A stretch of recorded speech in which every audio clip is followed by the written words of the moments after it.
Friends, welcome to my channel. இன்றைக்கி தக்காளி சாதம் குக்கரில் எப்படி செய்கிறதுன்னு பார்க்கலாம். ஃபஸ்ட்டு தக்காளி சாதத்துக்கு தேவையான இன்க்ரீடியன்ட்ஸ் எல்லாமே ரெடி பண்ணி வச்சுருக்கேன். பிரிஞ்சி இலை, ஏலக்காய், பட்டை, லவங்கம் எல்லாம், இஞ்சி பூண்டு பேஸ்ட்டு, வெங்காயம், பச்சை மிளகாய், புதினா, தக்காளி எல்லாமே கட் பண்ணி வச்சுருக்கேன். இப்போது ஸ்டவ் ஆன் பண்ணி சமைக்க ஸ்டார்ட் பண்ணலாம். குக்கர் நல்லா ஹீட் ஆனதுக்கப்புறம் 1 ஸ்பூன் நெய் விட்டுக்கிறேன்.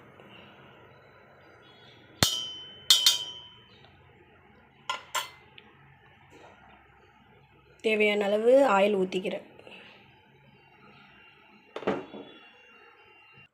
எண்ணெய் நல்லா காஞ்சிடுச்சு. இப்போது இந்த ஸ்பைசஸ்லாம் ஆட் பண்ணிக்கிறேன். இப்போது கட் பண்ணி வச்சுருக்க ஆனியன் சேர்த்துக்கிறேன். நல்லா கலரி விட்டுக்கிறேன்.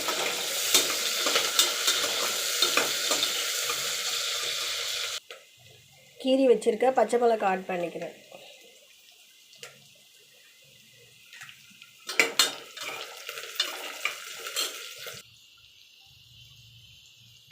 இஞ்சி பூண்டு பேஸ்ட்டு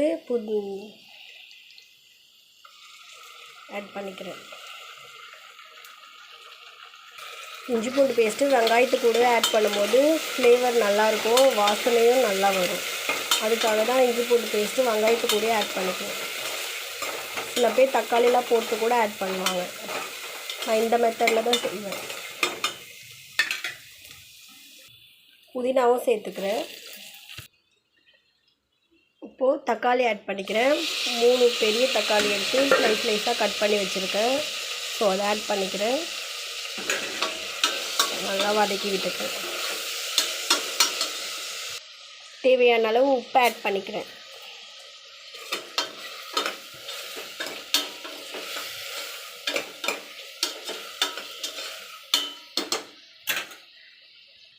மூடி போட்டு வேக வச்சுக்கலாம் தக்காளி.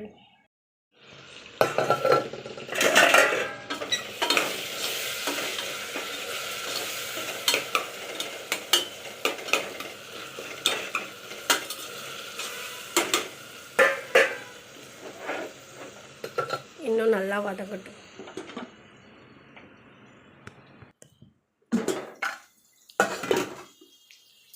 பாருங்கள், நல்லா வதங்கிடுச்சு.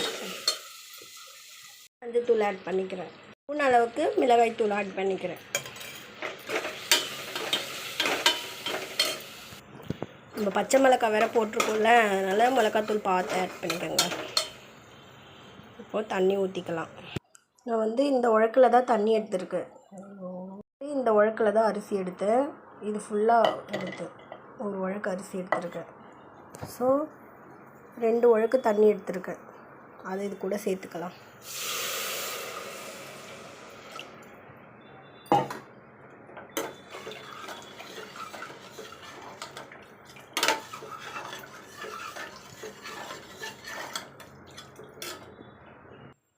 நல்லா கொதிக்குது. இப்போ அரிசியை சேர்த்துக்கலாம்.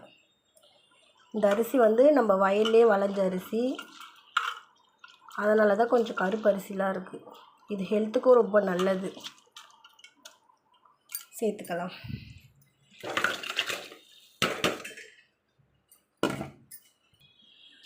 நல்லா கலரி விட்டு உப்பு காரெல்லாம் கரெக்டாக இருக்கான்னு செக் பண்ணிக்கணும்.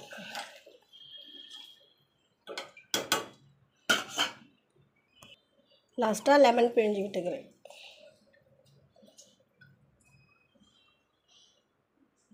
ஓகே, இப்போ விசில் விட்டு 3 விசில் விட்டு எடுத்துக்கிறேன். தக்காளி சாதம் நல்லா ரெடி ஆகிடுச்சு. நல்லா உதிரியாக. ஓகே ஃப்ரெண்ட்ஸ், பிடிச்சிருந்தால் லைக் பண்ணுங்கள், ஷேர் பண்ணுங்கள், கமெண்ட் பண்ணுங்கள். மறக்காமல் சப்ஸ்கிரைப் பண்ணுங்கள். தேங்க்யூ.